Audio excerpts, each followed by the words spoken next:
et bienvenue dans J'aime l'éco, l'émission qui donne la parole aux chefs d'entreprise. Julien Genoudet, bonjour. Bonjour. Bienvenue, vous êtes le président de Bordigo. Vous proposez une plateforme cloud, web et mobile, hautement sécurisée. Vous allez automatiser, tracer ce qui se passe lors des réunions clés de la direction des entreprises, conseil d'administration, assemblée générale, conseil de surveillance ou les comités, comme le comité de rémunération. Donc vous digitalisez la gouvernance d'entreprise pour répondre aux exigences réglementaires et aux attentes de gains de productivité. J'ai envie de dire que vous êtes le G dans ESG, vous êtes le G, celui de la gouvernance.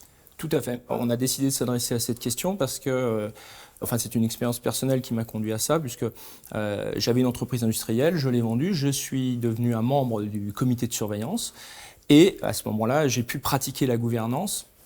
Je me suis rendu compte qu'il y avait peut-être quelque chose à faire pour améliorer le process, pour fournir un outil à ceux qui étaient en charge de cette gouvernance et fluidifier l'ensemble du process.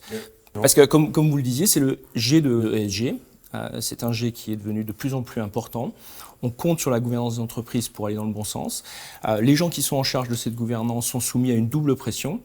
Une pression réglementaire accrue, qui soit régulée ou non régulée, mais également une pression de productivité, comme le sont, on va dire, toutes les activités. Il y avait notamment des éléments réglementaires dans la loi Sapin 2 qui étaient justement des éléments de gouvernance d'entreprise, par exemple, qui étaient inscrits. Est-ce que c'est déplacé, voire si je dis que vous êtes un peu le mouchard des moments clés des prises de décision dans une entreprise? Non. Mais un mouchard bienheureux et bienveillant? Non, on n'est pas un mouchard, on dirait qu'on accompagne ceux qui sont en charge de la gouvernance. On ne porte pas jugement sur leur gouvernance, donc en cela on n'est pas un mouchard. On les aide à pratiquer la gouvernance telle qu'ils l'ont définie, de façon plus efficace et de façon plus sécurisée. Alors, je le disais, il y a deux objectifs, des gains de productivité, des attentes de productivité, mais aussi les contraintes de respect réglementaire. On a l'impression que les deux risquent de s'opposer. Vous avez raison, les deux pourraient s'opposer. Mais nous, on a adressé ces deux questions de façon indépendante en essayant d'en faire la synthèse. La productivité, qu'est-ce que c'est pour les gens en charge de la gouvernance? Il y a un tas de tâches qu'ils doivent faire pour organiser cette gouvernance. Trouver des dates de meeting. Ça pourrait pas des tâches simples, mais c'est des tâches qui prennent du temps. Rassembler ce qu'on appelle le board pack, c'est-à-dire l'ensemble des documents qui vont être partagés, par exemple, à un comité de surveillance. Faire la chasse à ceux qui doivent fournir les documents au board. Ensuite, rédiger des minutes. Toutes ces questions sont des questions de productivité qui sont adressées dans notre plateforme. On donne des outils aux gens qui sont en charge de la gouvernance pour faire ces tâches simples, de façon beaucoup plus rapide. À côté de ça, y compris signé d'ailleurs en direct pendant un conseil ou une assemblée, même si on n'est pas présent. J'allais y venir. Nous, on a également, pour permettre les circularisations de documents, les prises de décision en ligne, on a également une signature et un vote intégrés.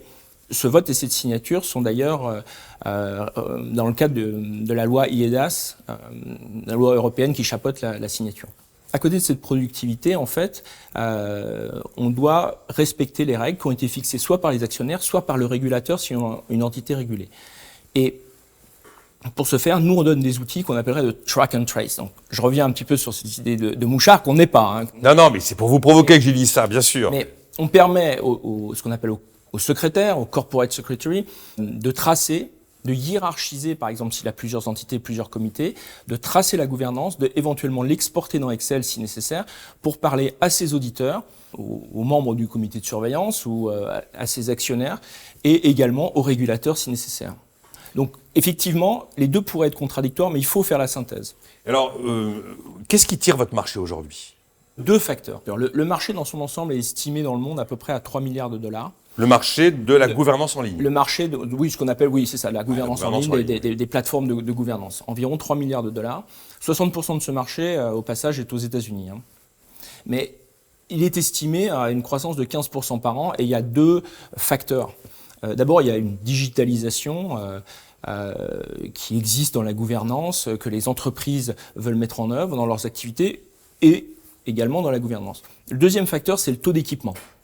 Le taux d'équipement, et on s'en rend compte avec nos clients et nos prospects, est quasiment nul. Et le taux d'équipement de quoi? Équipement en quoi? Équipement en plateforme de gouvernance. Outils pour gérer la gouvernance en ligne. Ceux qui aujourd'hui, à côté de leur arsenal numérique universel à peu près que tout le monde possède, n'ont absolument aucun équipement de gouvernance numérique. Ils n'ont pas les outils. D'accord. Ils n'ont pas d'outils et ça, c'est un facteur. S'ils n'ont pas d'outils, c'est qu'ils n'ont pas de gouvernance en ligne, en fait.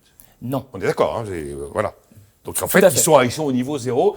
Autant ils sont peut-être très avancés dans d'autres domaines de digitalisation, autant pour la gouvernance, c'est niveau 0. C'est ce qu'on constate dans peut-être 9 cas sur 10 quand on est en prospection. Dans quand on 9 parle cas sur 10. Dans 9 cas ah sur oui, 10. donc il y a un marché à construire. Il y a un marché à construire. C'est à la fois une bonne nouvelle, en tant qu'entreprise, bien sûr, sur ce marché, mais c'est aussi un facteur de frein au développement de notre activité, puisqu'on doit convaincre 2 fois. Pourquoi 2 fois? On doit convaincre de passer en ligne et ensuite de prendre la solution Bordigo. Ah, la gouvernance en ligne. On doit faire de l'évangélisation, d'une certaine façon. Quand vous allez voir quelqu'un qui n'est absolument pas numérisé sur sa gouvernance et que vous vous appelez Bordigo et que vous lui proposez une solution et que vous allez le convaincre sur le fait qu'il faut le faire, il va naturellement, probablement continuer l'aventure avec vous. C'est pas systématique. On l'espère, mais le plus dur en général, parce que notre solution est assez complète, elle est assez convaincante, le plus dur, en général, c'est de convaincre de passer en ligne.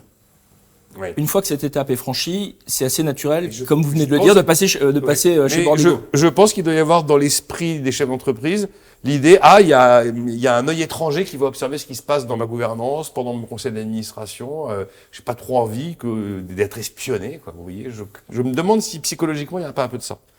Alors, je me trompe peut-être, vous connaissez mieux le secteur que moi. Non, vous avez là aussi raison, c'est une question qui se pose. Où sont stockées mes données? Et voilà, la sécurité de données. Comment vous gérez les identités? En plus, c'est du cloud, donc on se dit le cloud. Nous, on offre plusieurs garanties à nos clients. On a 2 clouds pour sécuriser leurs données. On a un cloud dit public chez Microsoft Azure aux Pays-Bas avec un backup en Irlande. Ça, c'est pour la gestion ce qu'on appelle de workflows, c'est-à-dire toutes les données qui sont transmises dans le cadre de la gouvernance. Et on a un cloud privé avec notre propre hardware qui est hébergé au Luxembourg où on gère les identités. Ça, c'est une contrainte réglementaire qu'on a en Europe et c'est ce qui nous permet de sécuriser l'ensemble du process. Mais vous avez raison, cette question de sécurité se pose. Votre projet 2023 phare, là, ce qui va vous guider pour l'année qui vient? On a plusieurs projets. Ce qui est important toujours, c'est de développer les 2 dimensions, à la fois productivité et ce qu'on appelle audit trail, c'est-à-dire suivi du respect des réglementations. Et puis, on a la certification de notre signature au plus haut niveau de sécurité en Europe, qui va arriver en 2023 et dont pourront profiter nos clients. Ça, c'est important pour la confiance. Vous avez raison. Merci Julien Genoudel, le président de Bordigo.